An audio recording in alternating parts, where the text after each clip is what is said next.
का सारथी। मुंबई जा रही एसी बस में जलकर मरे 25 यात्री। डिवाइडर से टकराने के बाद पलटने से लगी आग। 8 लोगों ने खिड़की तोड़कर बचाई जान।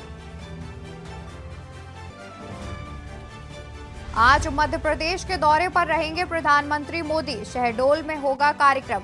Sickle cell genetic status card का करेंगे वितरण। अंतर्राष्ट्रीय सहकारिता दिवस पर पीएम मोदी का संबोधन आज। प्रगति मैदान में 17वीं भारतीय सहकारी कांग्रेस को संबोधित करेंगे पीएम। सुबह सपा की प्रदेश स्तरीय समीक्षा बैठक आज। लखनऊ में होगी कार्यकर्ता समीक्षा बैठक। सुबह सपा अध्यक्ष ओपी राजभर होंगे मुख्य अतिथि। यूपी में आज से चलेगा संचारी रोग नियंत्रण अभियान। विद्यालयों में भी चलेगा जागरूकता अभियान। आज से 31 जुलाई तक चलेगा जागरूकता अभियान।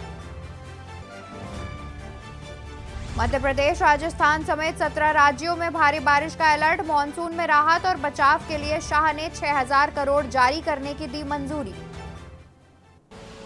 आप देख रहे हैं के न्यूज, खबरों का सारथी। नमस्कार, मैं हूं आपके साथ अवंतिका अवस्थी। बढ़ेंगे देश की बात की ओर, जहां पहली खबर महाराष्ट्र से है। अकोला में पूड़े जा रहे बस पलटी। खबर हम आपको महाराष्ट्र से बता रहे हैं। अकोला में पूड़े जा रही बस पलटी। एसी बस में लगी आग। मुंबई जा रही एसी बस में जलकर मरे 25 यात्री।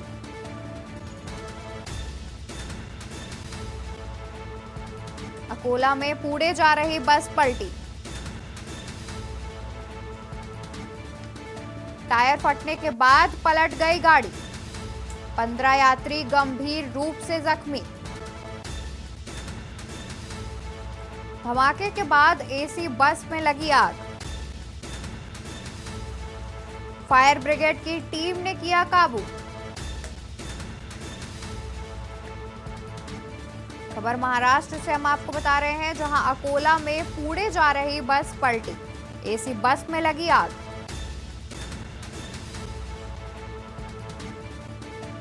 मुंबई जा रही एसी बस में जलकर मरे 25 यात्री। खबर हम आपको महाराष्ट्र से बता रहे हैं, जहां मुंबई जा रही एसी बस में लगी आग। आग लगने से 25 यात्रियों की मौत हो गई है। बता दें कि अकोला से पूड़े जा रही थी बस। अकोला में पूड़े जा रही बस पलटी। इस खबर पर तमाम जानकारी के लिए हमारे साथ संवाददाता चंद्रभान मौर्य जुड़े हुए हैं। जी चंद्रभान, क्या कुछ है पूरा मामला? अवंतिका जी, ये नागपुर से विदर्भ ट्रेवल्स की बस है जो नागपुर से होके पुणे जा रही थी और ये एसी बस होनी है और इसमें टोटल 30 यात्री सफर कर रहे थे। 30 यात्री सफर कर रहे थे। सफर जब रात का समय था, टायर फटने की वजह से, डिसबैलेंस गाड़ी होने की वजह से 25 यात्री की वहां मौत हो गई है। 8 लोग अभी सुरक्षित हैं, जिसमें से ड्राइवर क्लीनर पकड़ के 8 अभी उनके विभाग से सूचना जो मिली है वो ठीक है। लेकिन रात के ग्रामीण लोग, पुलिस विभाग, फायर ब्रिगेड रात के समय ही तुरंत मौके पे पहुंच गई थी और आप सोच सकती हादसा इतना भीषण था कि अगर ये रात का समय नहीं होता तो कुछ लोगों की जान और बचाई जा सकती थी। जी, साथ ही जो 5 लोग गंभीर रूप से जख्मी हैं, उनकी हालत फिलहाल क्या बनी हुई है? इस वक्त ठीक है। नजदीक के वहां के सिद्धखेड़ा के हॉस्पिटल में उन्हें सरकारी अस्पताल में भर्ती किया गया है। देखभाल की जा रही है और रात को ही डेप्यूटी सीएम ने ट्वीट करके प्रशासन को सजग कर दिया था। हर वो सहयोग प्रशासन की तरफ से दिया जाएगा। जी, 25 लोगों की मौत का मामला सामने आ रहा है। इस पर प्रशासन का क्या कुछ कहना है? जी, प्रशासन ने इससे पहले भी समृद्धि जो नागपुर हाईवे बना है उसके ऊपर प्रशासन की विशेष नजर थी, क्योंकि नागपुर से जो समृद्धि मार्ग बना था उस पे जो गाड़ियां चलने वाली थी उन गाड़ियों की स्पीड लिमिट इतनी थी, आप उसे एज इट इज कल के दिन गाड़ी को अगर ओवरटेक होता है या गाड़ी पे इंसिडेंट होता है तो ड्राइवर का उस पर कोई भी नियंत्रण नहीं रहता है, किसी भी तरह का नियंत्रण उस पर काबू नहीं कर पा सकते हैं और हादसा होना ही होना है। तो प्रशासन ने एक गाइडलाइंस बनाई थी, प्राइवेट व्हीकल जो रहते हैं उनकी कोई स्पीड लिमिट नहीं रहती है। स्पीड लिमिट ना होने की वजह से प्रशासन की तरफ से प्राइवेट गाड़ियों को स्ट्रिक्टली ऑर्डर दिया गया था। जी, तो क्या इस हाईवे पे पहले भी किसी प्रकार के कोई हादसे हो चुके हैं? जी जी जी, बिल्कुल बिल्कुल। ये जब से समृद्धि नागपुर हाईवे महामार्ग बना है, ये विश्व का बड़ा और तेजी से विकसित महामार्ग है। जो नितिन गडकरी का सपना था कि ये महामार्ग बने, लोगों का समय, लोगों का वक्त बचने के लिए ये महामार्ग बनाया गया। उसी तरह इस महामार्ग पे तो टोटल पूरी तरह सुविधा से सुसज्जित होने है। इसके लिए आज जो ये हादसा हुआ है, ये हादसा समझिए कि प्रशासन अलर्ट होने की वजह से बहुत लोगों की जान बचाई जा चुकी है। जी, लेकिन साथ ही जब इस हाईवे पर इस तरह के हादसे पहले भी हो चुके हैं, तो क्या तब सरकार ने या फिर तब प्रशासन ने सुध नहीं ली थी, जो फिर एक बड़े हादसे का इंतजार कर रहा था प्रशासन? नहीं अविंतिका जी, देखिए प्रशासन हर जगह सजग है।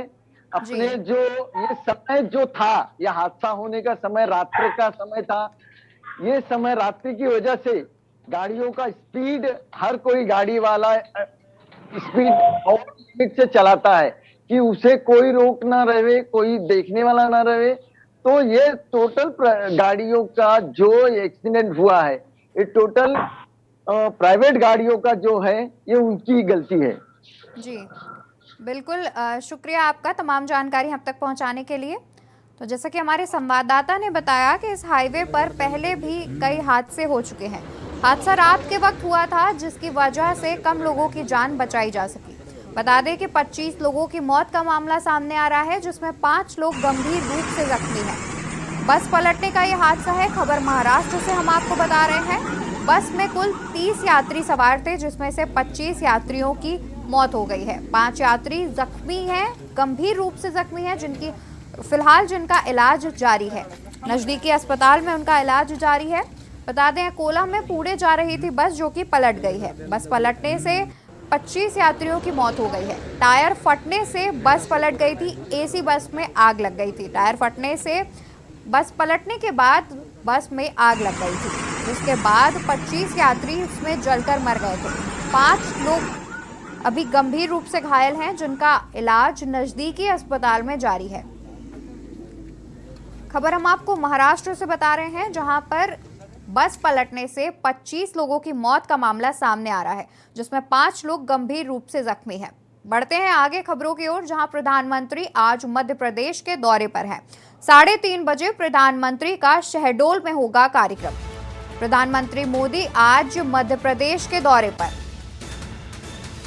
3:30 बजे प्रधानमंत्री का शहडोल में होगा कार्यक्रम। राष्ट्रीय स्किल सेल एनीमिया उन्मूलन मिशन का करेंगे शुभारंभ। लाभार्थियों को स्किल सेल करेंगे वितरित। प्रधानमंत्री मोदी का आज मध्य प्रदेश दौरा। 3:30 बजे प्रधानमंत्री का शहडोल में होगा कार्यक्रम।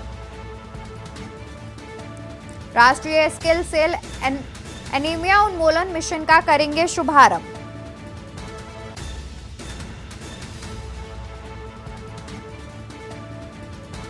प्रधानमंत्री मोदी का आज मध्य प्रदेश दौरा। 3:30 बजे प्रधानमंत्री का शहडोल में होगा कार्यक्रम। राष्ट्रीय स्किल सेल एनीमिया उन्मूलन मिशन का करेंगे शुभारंभ। लाभार्थियों को sickle cell genetic status card करेंगे वितरित। खबर हम आपको बता रहे हैं, जहां प्रधानमंत्री मोदी का आज मध्य प्रदेश दौरा है। 3:30 बजे प्रधानमंत्री का शहडोल में होगा कार्यक्रम। राष्ट्रीय स्किल सेल एनीमिया उन्मूलन मिशन का करेंगे शुभारंभ। लाभार्थियों को sickle cell genetic status card करेंगे वितरित। प्रधानमंत्री मोदी का आज मध्य प्रदेश दौरा। बात करते हैं दिल्ली की, जहां प्रधानमंत्री 17वीं भारतीय सहकारी कांग्रेस को संबोधित करेंगे। प्रधानमंत्री 17वीं भारतीय सहकारी कांग्रेस को संबोधित करेंगे। अंतर्राष्ट्रीय सहकारिता दिवस पर आज संबोधित करेंगे पीएम। प्रधानमंत्री 17वीं भारतीय सहकारी कांग्रेस को संबोधित करेंगे। सुबह 11 बजे प्रगति मैदान में करेंगे संबोधन। प्रधानमंत्री मोदी आज सुबह 11 बजे करेंगे संबोधन। खबर हम आपको दिल्ली से बता रहे हैं, जहां प्रधानमंत्री 17वीं भारतीय सहकारी कांग्रेस समिति को करेंगे संबोधित। अंतर्राष्ट्रीय सहकारिता दिवस पर आज संबोधित करेंगे पीएम। इस खबर पर तमाम जानकारी के लिए हमारे साथ संवाददाता कुलदीप भरत जुड़े हुए हैं। जी कुलदीप, आज सुबह 11 बजे से संबोधन करेंगे पीएम मोदी, क्या कुछ जानकारी है इस मामले पर? दिल्ली में 2 दिन का भारतीय सहकारी महासम्मेलन आयोजित किया जाएगा और ये सम्मेलन 1 और 2 जुलाई को होना है, जिसको आज प्रधानमंत्री नरेंद्र मोदी 11 बजे वीडियो कॉन्फ्रेंसिंग के जरिए उसका उद्घाटन करेंगे। वहीं भारतीय राष्ट्रीय जो सहकारी संघ के अध्यक्ष है दिलीप भाई संघानी, उन्होंने गुरुवार को एक प्रेस कॉन्फ्रेंस करके बताया था कि कल प्रधानमंत्री नरेंद्र मोदी जो कल 11 बजे के करीब इसकी सहकारी संघ की उद्घाटन करेंगे, जिसपे तमाम सेंट्रल मिनिस्टर जो वहां मौजूद रहेंगे। और वहीं इस प्रेस कॉन्फ्रेंस के जरिए एक 17वां भारतीय सहकारी महासम्मेलन होगा। उन्होंने ये भी बताया कि महासम्मेलन प्रगति मैदान में आयोजित किया जाएगा। इसमें 3000 से अधिक लोगों का हिस्सा लेंगे। सम्मेलन में सहकारिता से जुड़े दुनिया भर के लोग भी इसमें शामिल होंगे। इसमें सहकारिता संघ का जो मकसद है उस चीज को लेकर एक जो उसके जो चेयरमैन है डॉक्टर चंद्रपाल सिंह यादव, उन्होंने बताया कि इस 2 दिवसीय सम्मेलन में जो कोऑपरेटिव कानून को और अच्छा बनाने के लिए चर्चा की जाएगी और साथ ही सहकारिता के विकास और इसके आर्थिक मॉडल को लेकर भी संवाद किया जाएगा। इस कार्यक्रम का एक ही उद्देश्य रहेगा कि सहकारिता आंदोलन को मजबूत किया जाएगा, जिसको लेकर आज जो प्रधानमंत्री नरेंद्र मोदी वीडियो कॉन्फ्रेंसिंग के जरिए तमाम जो डेलीगेट्स उनको संबोधित करेंगे। और इस संघ के जो कार्यकर्ता है जो भी वहां मौजूद जो बाहर जो हमारी एशियन कंट्री है जैसे नेपाल, मलेशिया, श्रीलंका, फिलीपींस, बांग्लादेश प्रतिनिधि जो इस कार्यक्रम में मौजूद रहेंगे, उनसे वीडियो कॉन्फ्रेंसिंग करके संवाद करेंगे। और मेन इस कार्यक्रम का जो मुद्दा यही रहेगा कि इसका जो सहकारिता आंदोलन है उसको किस तरह से मजबूत किया जाए। फिलहाल जो चंद्रपाल सिंह यादव है उन्होंने सम्मेलन के समापन समारोह में लोकसभा अध्यक्ष ओम बिरला और केंद्रीय मंत्री पुरुषोत्तम रूपाला द्वारा इसका समापन किया जाएगा। और भी कुछ ही देर के अंदर इसमें जो प्रधानमंत्री जो है 11 बजे इसकी वीडियो कॉन्फ्रेंसिंग के जरिए इसकी शुरुआत करेंगे। जी साथ ही प्रगति मैदान में इसका आयोजन होना है, तो वहां पर कौन कौन से बड़े मंत्रीगण मौजूद रहेंगे?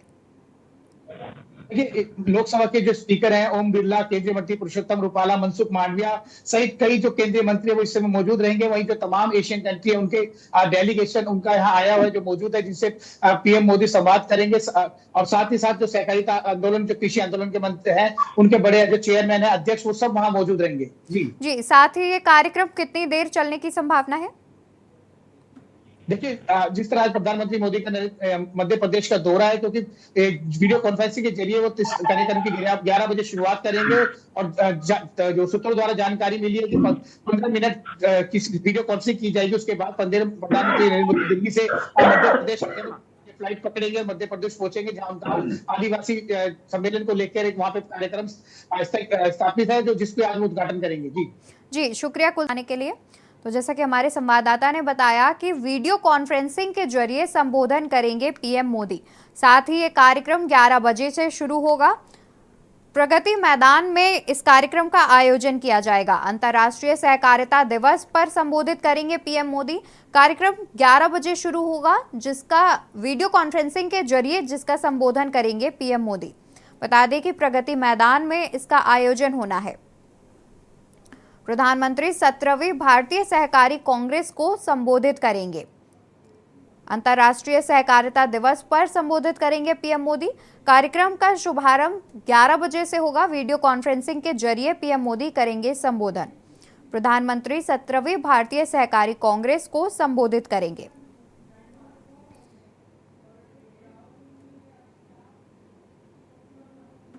बढ़ेंगे खबरों की ओर और बात करेंगे लखनऊ की, जहां सुबह सपा की प्रदेश स्तरीय समीक्षा बैठक आज सुबह 10 बजे लखनऊ में कार्यकर्ता समीक्षा बैठक।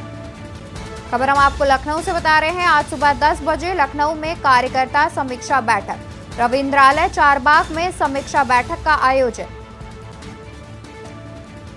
सुबह सपा अध्यक्ष ओपी राजभर होंगे मुख्य अतिथि। सुबह सपा की प्रदेश स्तरीय समीक्षा बैठक आज। खबर हम आपको लखनऊ से बता रहे हैं। आज सुबह 10 बजे लखनऊ में कार्यकर्ता समीक्षा बैठक। रविंद्रालय चारबाग में समीक्षा बैठक का आयोजन। सुबह सपा अध्यक्ष ओपी राजभर होंगे मुख्य अतिथि। खबर हम आपको लखनऊ से बता रहे हैं, जहां सुबह सपा की प्रदेश स्तरीय समीक्षा बैठक आज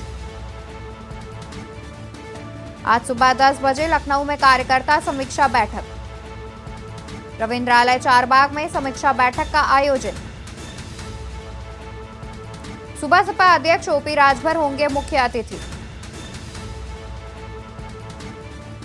खबर हम आपको लखनऊ से बता रहे हैं, जहां सुबह सपा की प्रदेश स्तरीय समीक्षा बैठक आज सुबह 10 बजे लखनऊ में कार्यकर्ता समीक्षा बैठक का होगा आयोजन।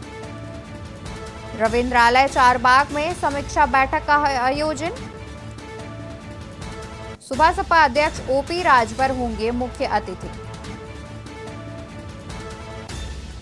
खबर लखनऊ से, जहां सुबह सपा की प्रदेश स्तरीय समीक्षा बैठक आज सुबह 10 बजे लखनऊ में कार्यकर्ता समीक्षा बैठक में ओपी राजभर होंगे मुख्य अतिथि। रविंद्रालय चारबाग में समीक्षा बैठक का किया गया है आयोजन। खबर हम आपको लखनऊ से बता रहे हैं, जहां सुबह सपा अध्यक्ष बैठक में रहेंगे मुख्य अतिथि के रूप में। खबर लखनऊ से है, जहां सुबह सपा की प्रदेश स्तरीय समीक्षा बैठक आज सुबह 10 बजे लखनऊ में कार्यकर्ता समीक्षा बैठक। इस खबर पर तमाम जानकारी के लिए हमारे साथ संवाददाता सतीश संगम जुड़े हुए हैं। सतीश, ओपी राजभर के सिवा और किन किन मंत्रीगण के बैठक में शामिल होने की संभावना है? देखिए, स्वैलदेव समाज पार्टी की आज बैठक होनी है और ओम प्रकाश राजभर जो पार्टी के अध्यक्ष हैं वो इसमें शामिल होंगे। इसके अलावा जो राष्ट्रीय महासचिव हैं पार्टी के वो इसमें शामिल होंगे और इसके साथ ही पार्टी के तमाम वरिष्ठ नेता, प्रदेश अध्यक्ष सहित कई लोग इसमें शामिल होंगे। जाहिर सी बात है कि लोकसभा चुनाव को लेकर जिस स्तर पे सभी पार्टियां अपनी तैयारियां कर रही हैं जमीनी स्तर पर खुद को मजबूत करने को लेकर, इसी सिलसिले में एक तरह से स्वैलदेव पार्टी भी अपने पार्टी को, अपने कार्यकर्ताओं को और जो इनके वोटर्स हैं उनको जोड़ने के लिए इस तरह की समीक्षा बैठक कर रही है। खासकर पूर्वांचल क्षेत्र में इनका एक तरह से दबदबा है, वहां के क्षेत्र में पार्टियां इनकी मजबूत है, तो वहां की जो पदाधिकारी हैं, जो वरिष्ठ नेता हैं वो इसमें शामिल होंगे। 10 बजे बैठक शुरू होगी। चारबाग रविंद्रालय सभागार है, इसमें बताया जा रहा है इसको लेकर एक तरह से समीक्षा भी की जाएगी कि जहां पर जिस स्तर पे पार्टी को मजबूत करना है, किसी भी तरह से मजबूत करना, उसको एक तरह से बरकरार रखा जाए, उसके लिए काम किया जाए। अब आपको मालूम हो कि कुछ दिनों से खबरें सामने आ रही है गठबंधन को लेकर कि बीजेपी के साथ इनका गठबंधन होगा। कहीं कहीं ये चर्चा ये भी होती है कि कहीं ये बसपा के साथ गठबंधन कर सकते हैं। लेकिन इससे पहले पार्टी को शक्ति प्रदर्शन के रूप में दिखाना और जो जिनसे भी गठबंधन करना, अपने पार्टी को मजबूती के रूप में दिखाना, वो इनके लिए एक चुनौतीपूर्ण है। इसको लेकर लगातार काम कर रहे हैं। आप देखें कि एक समय ये भी खबरें थी कि बीजेपी के साथ आने के समय में निषाद पार्टियां जब एक तरह से क्षेत्रीय स्तर की जो पार्टियां अगर साथ आती हैं तो किस तरह से समीकरण होगा।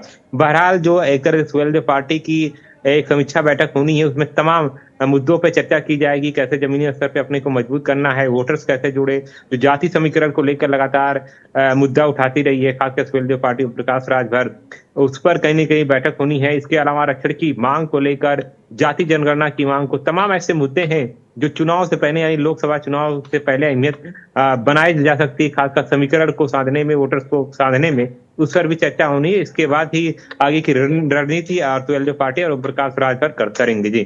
जी, तो क्या इस बैठक के बाद ये साफ होता नजर आएगा कि सुबह सपा किसी के साथ गठबंधन करेगा या नहीं? देखिए, इस पर कहना तो मुश्किल होगा कि, लेकिन बहरहाल स्वैलदेव पार्टी की सभी जो बड़े स्तर की पार्टियां हैं उनसे वार्तालाप हो रही है। कुछ समय हालांकि जो पिछले चुनाव में समाजवादी पार्टी के साथ गठबंधन रहा, लेकिन अभी का जो रुख है वो साफ है कि समाजवादी पार्टी के साथ इनका किसी तरह का तालमेल नहीं है, नहीं जा सकते। लेकिन दो पार्टियां जो बड़े स्तर की पार्टियां हैं अभी, बहरहाल जो एक तरह से बहुजन समाज पार्टी की बात करें और बीजेपी की बात करें तो उसमें चर्चाएं हैं कि वो कहीं न कहीं इसके साथ जुड़ सकते हैं। लेकिन एक पार्टी कांग्रेस भी है, तो यानी कि आने वाले लोकसभा चुनाव में एक तरह से स्वेलदेव पार्टी का ये साफ है कि किसी के साथ गठबंधन करके ही चुनाव लड़ेगी, क्योंकि जो लोकसभा चुनाव है बड़े स्तर का चुनाव है, क्षेत्रीय स्तर का चुनाव होता नहीं है। तो ऐसे में किसी के साथ एक तरह से जुड़ाव के करके या फिर गठबंधन के तौर पे होंगे तभी इनके लिए फायदेमंद होगा। लेकिन जो पूर्वांचल क्षेत्र में तकरीबन 2 से 3 सीटों की जो मांग चल रही है अलग-अलग पार्टियों के साथ, यानी जिसके साथ भी जुड़ेंगे तो उस पर भी कहीं न कहीं चर्चा होंगी और जिस क्षेत्र में पार्टी मजबूत है उस पर भी निष्कर्ष निकाला जा सकता है। बहरहाल इस पर कहना मुश्किल होगा कि किसके साथ इनका गठबंधन होगा। बहरहाल चुनाव से पहले की जो रणनीति है खासकर पार्टी को मजबूत करने के लिए वो बरकरार है और उस पर वो सुहेलदेव पार्टी ओम प्रकाश राजभर काम कर रहे हैं। जी बिल्कुल। इस बैठक को लेकर के, आने वाले चुनाव को लेकर के इस बैठक का आयोजन किया गया है। शुक्रिया आपका तमाम जानकारी हम तक पहुंचाने के लिए। तो जैसा कि हमारे संवाददाता ने बताया कि इस बैठक का मेन मकसद है आने वाले चुनावों के लिए रणनीति तय करना। साथ ही कयास लगाए जा रहे हैं कि जो पार्टी है वो किसी के साथ गठबंधन भी कर सकती है। इन गठबंधन के तौर पर बड़ा नाम सामने आ रहा है बीजेपी और बसपा का। तो सुबह सपा पार्टी किसके साथ गठबंधन करेगी इसके लिए अभी तौर पर किसी ने भी बयान नहीं दिया है। यहां रुकेंगे एक छोटे से ब्रेक के लिए, जल्दी हाजिर होंगे। आप देख रहे हैं के न्यूज, खबरों का सारथी।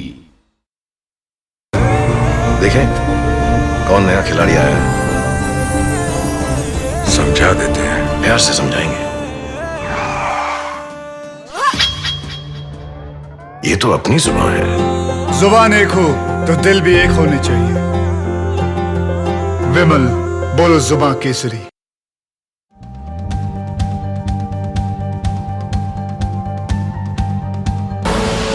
आप देख रहे हैं के न्यूज, खबरों का सारथी। ब्रेक से वापस आ गए हैं, रुक करते हैं खबरों का, जहां खबर लखनऊ से है। फिल्म आदिपुरुष को लेकर हाई कोर्ट ने किया तलब। खबर हम आपको लखनऊ से बता रहे हैं। मनोज मुंतशिर द्वारा ईश्वर के अपमान का मामला, हाई कोर्ट की लखनऊ बेंच ने 27 जुलाई को किया तलब। मनोज मुंतशिर द्वारा ईश्वर के अपमान का मामला, खबर हम आपको लखनऊ से बता रहे हैं। हाई कोर्ट की लखनऊ बेंच ने 27 जुलाई को किया तलब।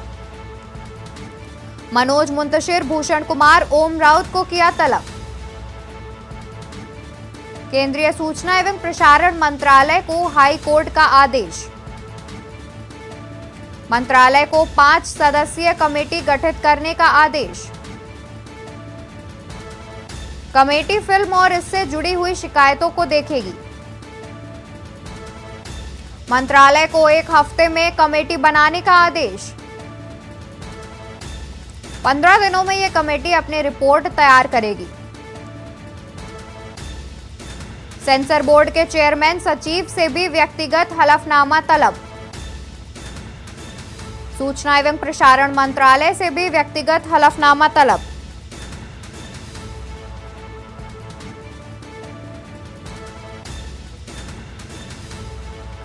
सूचना एवं प्रसारण मंत्रालय से भी व्यक्तिगत हलफनामा तलब। इसी खबर पर तमाम जानकारी के लिए हाई कोर्ट ने कमेटी गठित करने की बात कही है। तो कौन कौन से लोग कमेटी में शामिल होंगे, इसकी कोई खबर?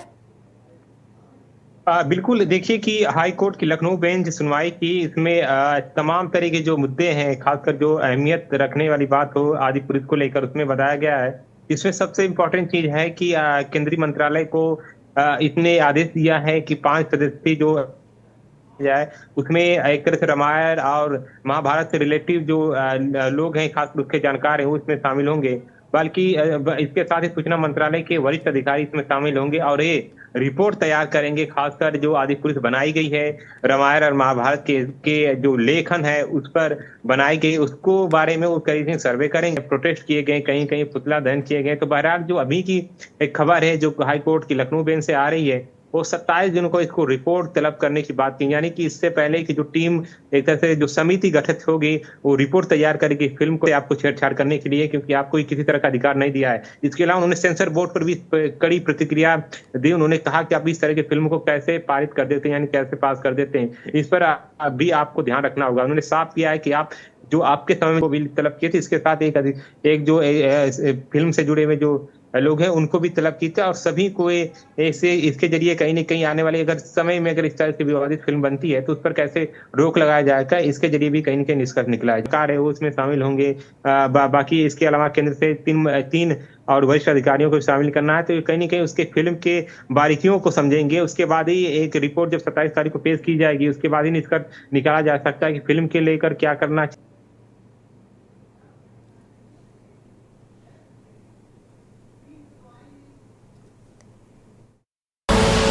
आप देख रहे हैं के न्यूज, खबरों का सारथी।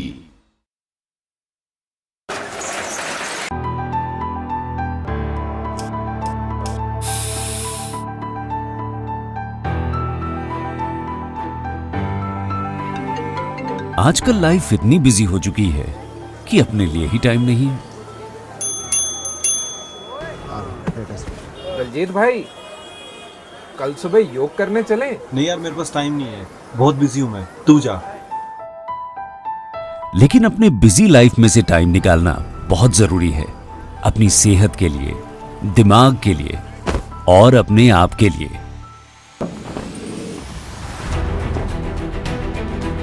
और ये करने का सबसे बढ़िया तरीका है योग।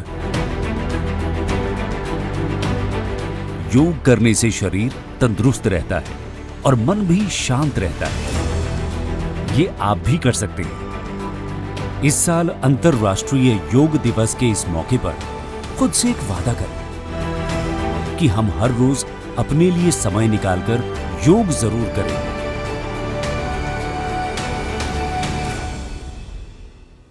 ਪੰਜਾਬੀਓ, ਤੁਹਾਡੀ ਤੰਦਰੁਸਤੀ ਲਈ ਤੇ ਤੁਹਾਡੀ ਚੰਗੀ ਸਿਹਤ ਲਈ ਅਸੀਂ ਪੰਜਾਬ ਦੇ ਵਿੱਚ ਸੀਐਮ ਦੀ ਯੋਗਸ਼ਾਲਾ ਸ਼ੁਰੂ ਕੀਤੀ ਹੈ। ਤੁਸੀਂ ਸਕਰੀਨ ਤੇ ਚੱਲ ਰਹੇ ਨੰਬਰ ਤੇ ਇੱਕ ਮਿਸ ਕਾਲ ਦੇ ਕੇ ਆਪਣੇ ਇਲਾਕੇ 'ਚ ਆਪਣੇ ਮੁਹੱਲੇ 'ਚ ਯੋਗਾ ਟੀਚਰ ਬੁਲਾ ਸਕਦੇ ਹੋ। ਮੰਨਿਆ ਕਿ ਜ਼ਿੰਦਗੀ ਦੇ ਰੁਝੇਵੇਂ ਵੀ ਇੱਕ ਮਜਬੂਰੀ ਹੈ, ਪਰ ਸਿਆਣੇ ਕਹਿੰਦੇ ਆ ਬਾਕੀ ਦੇ ਕੰਮ ਬਾਅਦ 'ਚ, ਪਹਿਲਾਂ ਸਿਹਤ ਜ਼ਰੂਰੀ ਹੈ।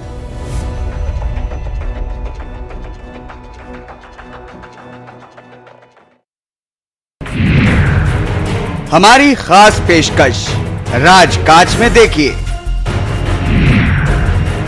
नया दौर, शनिवार रविवार रात 8 बजे प्रबुद्ध चौहान के साथ।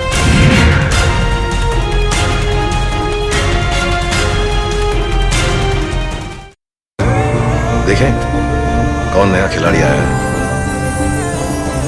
समझा देते हैं, प्यार से समझाएंगे। ये तो अपनी जुबान है। जुबान एक हो तो दिल भी एक होने चाहिए। विमल, बोलो जुबान केसरी। आप देख रहे हैं के न्यूज, खबरों का सारथी। ब्रेक से वापस आ गए हैं। ब्रेक पर जाने से पहले हम बात कर रहे थे आदिपुरुष की, जहां पर हाई कोर्ट की लखनऊ बेंच ने एक कमेटी गठित करने की मांग की है, जिसके बाद आदिपुरुष फिल्म का भविष्य तय होगा। बढ़ते हैं खबरों की ओर, जहां सपा प्रमुख अखिलेश यादव का बाराबंकी दौरा आज। सपा प्रमुख अखिलेश यादव आज बाराबंकी दौरे पर रहेंगे। एक निजी स्कूल का उद्घाटन करेंगे अखिलेश यादव। एक निजी स्कूल का उद्घाटन करेंगे अखिलेश यादव। सुबह 11:30 बजे असेनी मोड़ पर स्कूल का करेंगे उद्घाटन। लखनऊ पब्लिक स्कूल का उद्घाटन करेंगे अखिलेश। एक निजी स्कूल का उद्घाटन करेंगे अखिलेश यादव। सुबह 11:30 बजे असेनी मोड़ पर स्कूल का करेंगे उद्घाटन। लखनऊ पब्लिक स्कूल का उद्घाटन करेंगे अखिलेश यादव। इसी खबर पर तमाम जानकारी के लिए हमारे साथ संवाददाता रजी सिद्दीकी जुड़े हुए हैं। जी रजी, क्या कुछ जानकारी है आपकी? कि आज बाराबंकी में पूर्व मुख्यमंत्री अखिलेश यादव और सपा के प्रमुख आज असैनी मोड़ पर एक लखनऊ पब्लिक स्कूल का उद्घाटन करेंगे और यहाँ पर अपने जो समाजवादी नेता है उनसे कुछ चर्चा भी करेंगे और इसका उद्घाटन करेंगे। जी, साथ ही उद्घाटन करने के बाद उनका अन्य भी किसी प्रकार का कोई कार्यक्रम है? फिलहाल तो अभी उद्घाटन की ही जानकारी है और जो भी जानकारी है वो गुप्त रखी गई है। और फिलहाल ऐसा सुनने में आ रहा है किसी जगह पे जाके एक चाय पर विशेष चर्चा करेंगे, लेकिन वो जानकारी अभी शेयर नहीं की गई।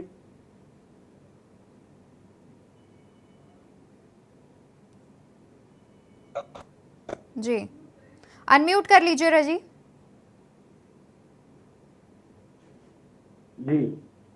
जी, साथ ही आपसे भी जानना चाहेंगे कि अखिलेश यादव के साथ अन्य किसी मंत्रीगण के शामिल होने की संभावना? नहीं, फिलहाल अभी तो अखिलेश यादव की ही आने की सूचना है। यहाँ के जो वरिष्ठ नेता हैं बाराबंकी के जिले के, वो लोग यहाँ पे शामिल रहेंगे, जिससे पूर्व मंत्री अरविंद सिंह जो निवासी हैं वो रहेंगे, और यहाँ के विधायक दल जो भी हैं वो साथ में रहेंगे। जी बिल्कुल। जो आगे की जानकारी है वो अभी गुप्त रखी गई है। शुक्रिया आपका तमाम जानकारी हम तक पहुंचाने के लिए। तो जैसा कि हमारे संवाददाता ने बताया कि सिर्फ अभी तक स्कूल उद्घाटन की ही जानकारी सामने आ रही है, उसके बाद कयास लगाए जा रहे हैं कि चाय पर चर्चा कर सकते हैं अखिलेश यादव। बता दें कि बाराबंकी के एक निजी स्कूल के उद्घाटन के लिए लखनऊ जाएंगे अखिलेश यादव। 12-15 पर लखनऊ के लिए रवाना होंगे अखिलेश यादव। लखनऊ पब्लिक स्कूल का करेंगे उद्घाटन। एक निजी स्कूल का उद्घाटन करने लखनऊ पहुंचेंगे अखिलेश यादव। सुबह 11:30 बजे उद्घाटन का कार्यक्रम होना है। असैनी मोड़ पर ये स्कूल है जहां पर अखिलेश यादव पहुंचेंगे उद्घाटन करने के लिए। लखनऊ पब्लिक स्कूल का उद्घाटन करेंगे अखिलेश यादव। उद्घाटन के बाद किस प्रकार का क्या कार्यक्रम है उस सूचना को अभी गुप्त रखा गया है। कयास लगाए जा रहे हैं कि चाय पर चर्चा कर सकते हैं अखिलेश यादव।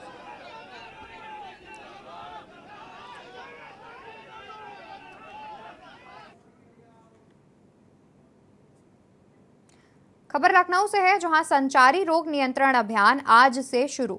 विद्यालयों में भी चलेगा संचारी रोग नियंत्रण अभियान। विद्यालयों में भी चलेगा संचारी रोग नियंत्रण अभियान। रोगों से बचाव तथा रोकथाम के लिए जागरूकता अभियान। आज से 31 जुलाई तक चलेगा अभियान।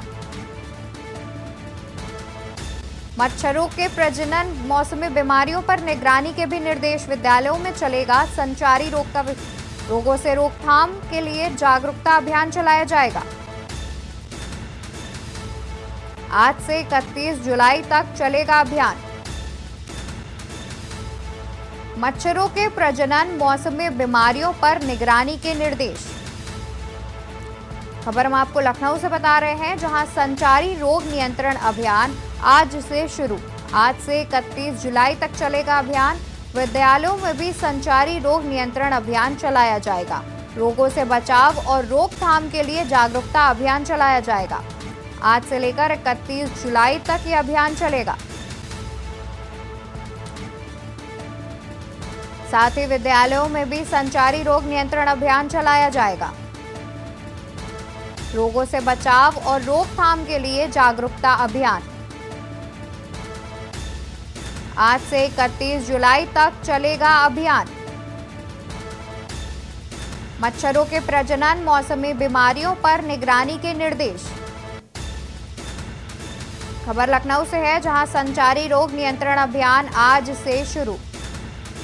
विद्यालयों में भी चलेगा संचारी रोग नियंत्रण अभियान। रोगों से बचाव तथा रोकथाम के लिए जागरूकता अभियान।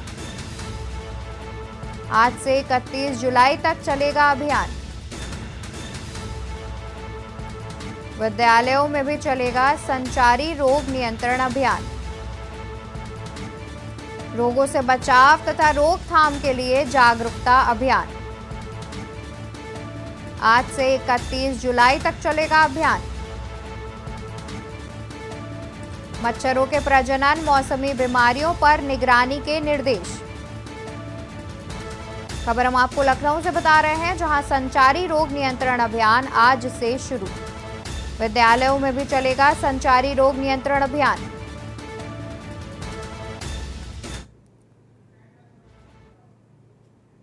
बढ़ते हैं खबरों की ओर जहां खबर लखनऊ से है। बंद कमरे में मिला युवक का 2 दिन पुराना शव।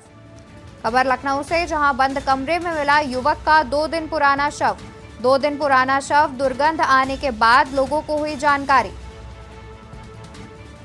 प्रॉपर्टी के विवाद में युवक की हत्या करने की आशंका। युवक की हत्या और आत्महत्या की पुलिस को आशंका। प्रॉपर्टी के विवाद में युवक की हत्या करने की आशंका।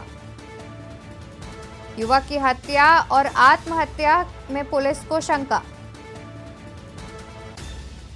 पुलिस शव को पोस्टमार्टम के लिए भेजा, रिपोर्ट आने का इंतजार। गाजीपुर थाना क्षेत्र के एक मकान में मिला 2 दिन पुराना शव। खबर हम आपको लखनऊ से बता रहे हैं, जहां बंद कमरे में मिला 2 दिन पुराना शव मिलने से दुर्गंध आने के बाद लोगों को हुई जानकारी। कयास लगाए जा रहे हैं कि प्रॉपर्टी के विवाद में युवक की हत्या हो सकती है। युवक की हत्या या फिर आत्महत्या, इस शंका में पुलिस। प्रॉपर्टी के विवाद में युवक की हत्या करने की आशंका।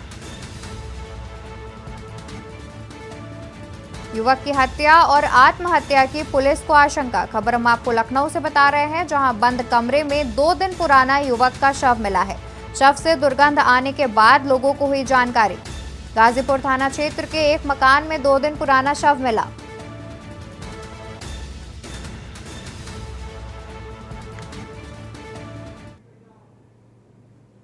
खबरें अभी और भी हैं, उससे पहले यहां रुकेंगे एक छोटे से ब्रेक के लिए।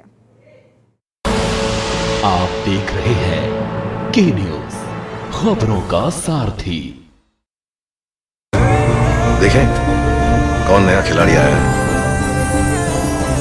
समझा देते हैं, प्यार से समझाएंगे। ये तो अपनी जुबान है। जुबान एक हो तो दिल भी एक होने चाहिए। विमल बोलो जुबान केसरी।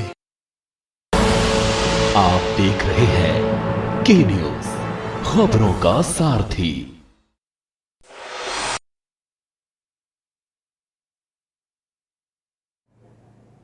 ब्रेक से वापस आ गए हैं, रुक करते हैं खबरों का, जहां खबर बुलंदशहर से है। दबंगों ने किसान पर बोला हमला। खबर हम आपको बुलंदशहर से बता रहे हैं, जहां दबंगों ने किसान पर बोला हमला। हमले से किसान गंभीर रूप से हुआ घायल। हमले से किसान गंभीर रूप से हुआ घायल। किसान पर अवैध तमंचे की बट से किया हमला। बीच बचाव में पत्नी को भी दबंगों ने पीटा। बीच बचाव में पत्नी को भी दबंगों ने पीटा। पीड़ित किसान ने 3 दबंगों के खिलाफ दी तहरीर। तहरीर के आधार पर जांच पड़ताल में जुटी पुलिस। शिकारपुर कोतवाली क्षेत्र के गांव बरौली गांव की घटना। खबर हम आपको बुलंदशहर से बता रहे हैं, जहां दबंगों ने किसान पर बोला हमला। हमले से किसान गंभीर रूप से हुआ घायल। किसान पर अवैध तमंचे की बट से किया हमला। बीच बचाव में पत्नी को भी दबंगों ने पीटा। बीच बचाव में पत्नी को भी दबंगों ने पीटा। पीड़ित किसान ने 3 दबंगों के खिलाफ दी तहरीर। तहरीर के आधार पर जांच पड़ताल में जुटी पुलिस। शिकारपुर कोतवाली क्षेत्र के गांव बरौली गांव की घटना। खबर हम आपको बुलंदशहर से बता रहे हैं, जहां दबंगों ने किसान पर बोला हमला। हमले से किसान गंभीर रूप से हुआ घायल। बीच बचाव करने आई किसान की पत्नी को भी दबंगों ने मारा। किसान पर अवैध तमंचे की बट से हमला किया गया है।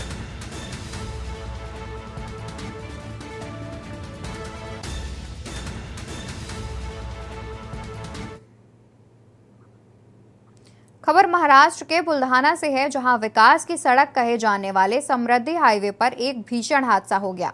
विदर्भ ट्रेवल्स की निजी लग्जरी बस बुल्ढाना के पास समृद्धि हाईवे पर एक भयानक दुर्घटना का शिकार हो गई। ड्राइवर को नींद आने के चलते बस एक डिवाइडर से टकरा गई। शुरुआती जानकारी है कि इस हादसे में 25 यात्रियों की मौत हो गई। मौके पर बचाव कार्य जारी है और यात्रियों के शवों को बाहर निकालने का काम शुरू हो रहा है। बस में सवार घायलों को तत्काल इलाज के लिए बुल्ढाना के एक अस्पताल में भर्ती कराया गया है।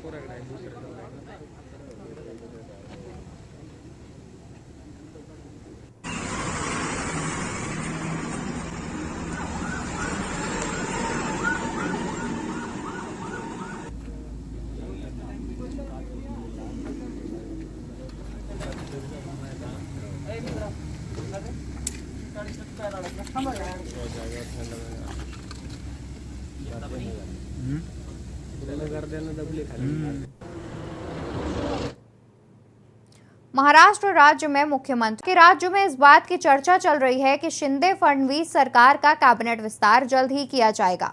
महाराष्ट्र के मुख्यमंत्री एकनाथ शिंदे गुरुवार को पंढरपुर में विठुल दर्शन करने के बाद दिल्ली के लिए रवाना हुए थे। हाल ही में बीजेपी नेता और उप मुख्यमंत्री देवेंद्र फडणवीस ने कैबिनेट विस्तार के संकेत दिए थे। सूत्रों ने जानकारी दी है कि शिंदे फडणवीस सरकार का कैबिनेट विस्तार जुलाई के पहले हफ्ते में होगा।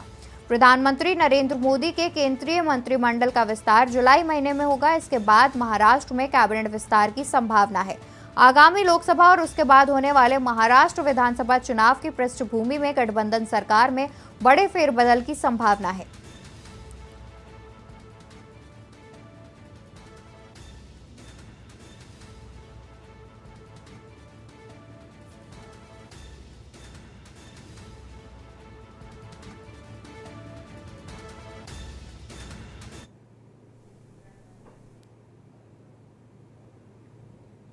चार जुलाई को नगर निगम मोगा में मेयर के मुद्दे के भरोसगी मते को लेकर पंजाब कांग्रेस पार्टी के प्रधान राजा वेडिंग ने कांग्रेसी पार्षदों के साथ मीटिंग की। वहीं उन्होंने कहा कि मोगा नगर निगम में कांग्रेस की ही मेयर अपना कार्यकाल पूरा करेंगी और हम बहुमत साबित करके रहेंगे। हमारे सभी साथी हमारे साथ हैं, कोई भी साथी हमको छोड़कर नहीं गया, हम बहुमत में हैं। इस बार मोहाली में कोई भी विश्व क्रिकेट कप नहीं खेला जा रहा है। उसको लेकर उन्होंने कहा कि भाजपा शुरू से ही पंजाब के साथ विटकरता करती आ रही है।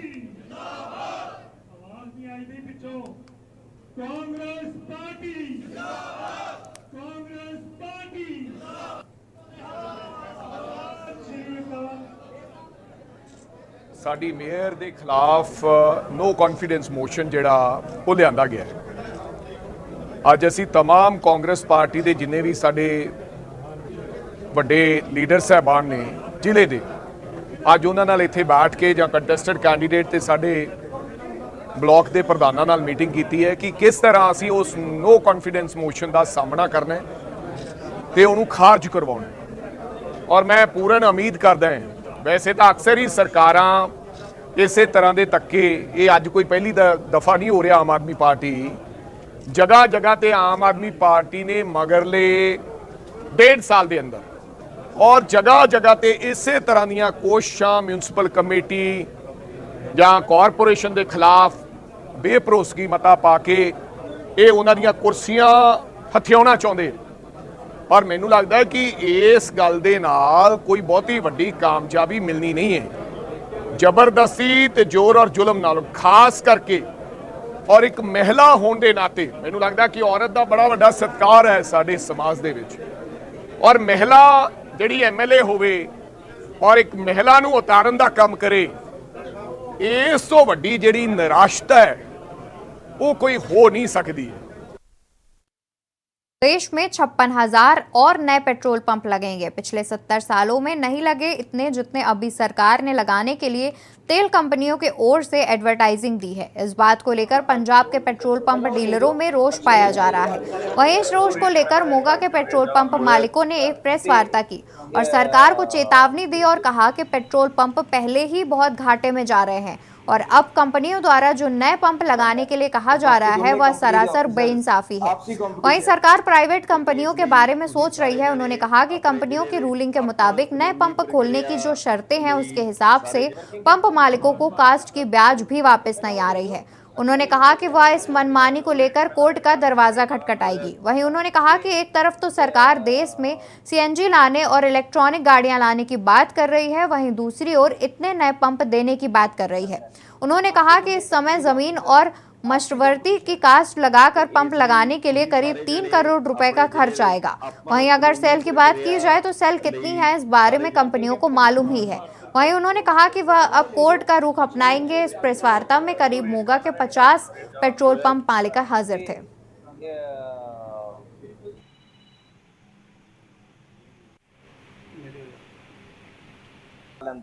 बाकी दोनों कंपनी के ऑफिसर्स आपसी कंपटीशन है ਤੇ ਇਸ ਲਈ ਤੁਸੀਂ ਸਾਰੇ ਜਣੇ ਆਪਣੇ ਜ਼ਿਲ੍ਹੇ ਦੇ ਆਪਾਂ ਕਾਨੂੰਨੀ ਪ੍ਰਕਿਰਿਆ ਲਈ ਸਾਰੇ वर्किंग कैपिटल भारत सरकार की हो लोकेशन पहले वो लिख दो। अच्छा जो रेट पहला रेट काट दियो रेट ज्यादा बोलिया ते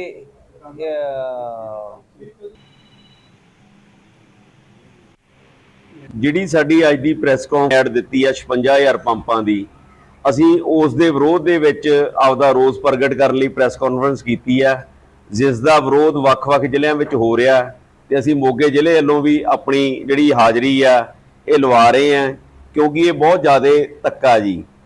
ਮੋਗੇ ਜ਼ਿਲ੍ਹੇ ਦੇ ਵਿੱਚ ਪਹਿਲੇ 150 ਪੰਪ ਆ ਤੇ ਇਹਨਾਂ ਨੇ 61 ਪੰਪਾਂ ਦੀ ਨਵੀਂ ਹੋਰ ਐਡ ਦੇਤੀ ਹੈ, ਜਿਹਦੇ 'ਚ IOC ਦੇ 9 ਪੰਪ ਆ ਜੀ, 31 ਹਿੰਦੁਸਤਾਨ ਪੈਟਰੋਲੀਅਮ ਦੇ ਆ, 21 ਭਾਰਤ ਪੈਟਰੋਲੀਅਮ ਦੇ ਆ। ਪਰ ਸਾਡਾ ਪਿਛਲੇ 7 ਸਾਲ ਤੋਂ ਕਮਿਸ਼ਨ ਦੇ ਵਿੱਚ 1% ਵੀ ਸਾਡਾ ਕੋਈ ਵਾਧਾ ਨਹੀਂ ਹੋਇਆ ਜੀ, 1 ਰੁਪਏ ਦਾ ਵੀ ਵਾਧਾ ਨਹੀਂ ਕੀਤਾ। 7 ਸਾਲਾਂ ਦੇ ਵਿੱਚ ਬਿਜਲੀ ਦੇ ਤਨਖਾਹਾਂ ਦੇ ਤੇ ਜਿਹੜੀ ਸਾਡੀ वर्किंग कैपिटल आ बहुत बढ़ चुकी है जी। यहाँ रुकेंगे एक छोटे से ब्रेक के लिए।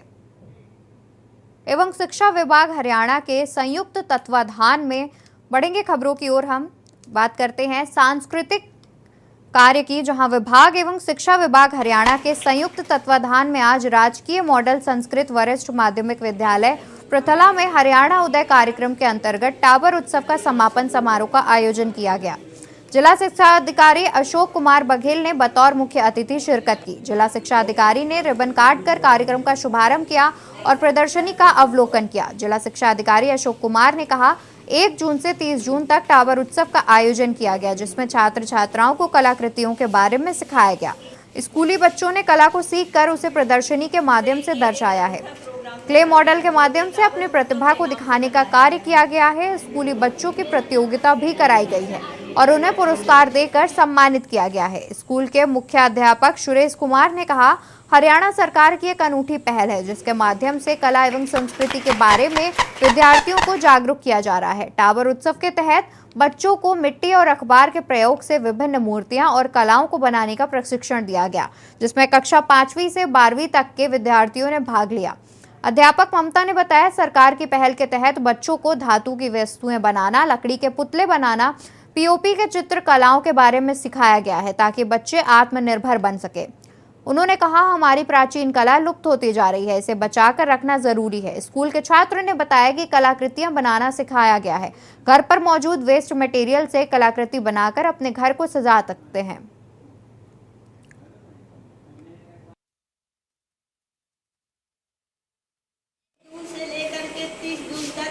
बहुत अच्छा शिक्षा दिया है। जैसे घर में कोई वेस्ट चीज पड़ा हो, उससे कोई काम की चीज बनाने के लिए, और खुद से भी घर से और अपना सामान लेकर आने के लिए, और यहीं पे अच्छे अच्छे हमें कैंप में चीज बना करके रखे हुए हैं, क्योंकि आप इसे जरूर देखिए। बच्चों को हमने लीफ वर्क, 3D स्कल्पचर, और यही हमारी कला लुप्त होती जा रही है। आज हमारे विद्यालय गवर्नमेंट मॉडल संस्कृति सीनियर सेकेंडरी स्कूल पृथला में कला उत्सव टावर उत्सव का समापन समारोह है। इस प्रोग्राम के तहत जो हरियाणा सरकार की एक अनूठी पहल रही है, जिसमें प्रत्येक ज़िले में एक सेंटर को सिलेक्ट करके इस उत्सव का आयोजन किया गया। राजकीय मॉडल संस्कृति वरिष्ठ माध्यमिक विद्यालय पृथला में हरियाणा उदय के अंतर्गत हमारा टावर उत्सव का समापन समारोह है। ये हमारा 1 जून से 30 जून तक किया गया, जिसमें हमने विभिन्न कार्यक्रम यहाँ पर करवाए गए। सरकार के नियम, सरकार के निर्देशानुसार इसमें हमारे कला के बहुत अच्छे प्रोग्राम किए हैं।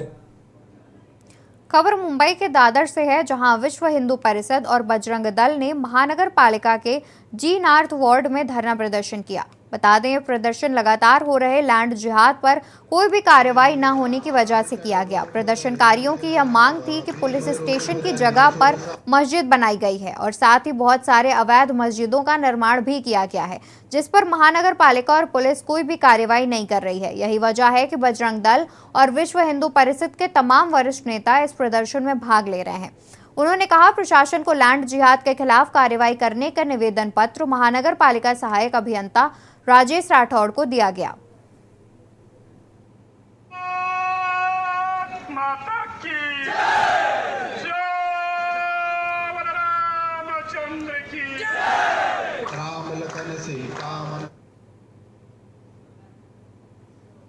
देश की बात में फिलहाल इतना।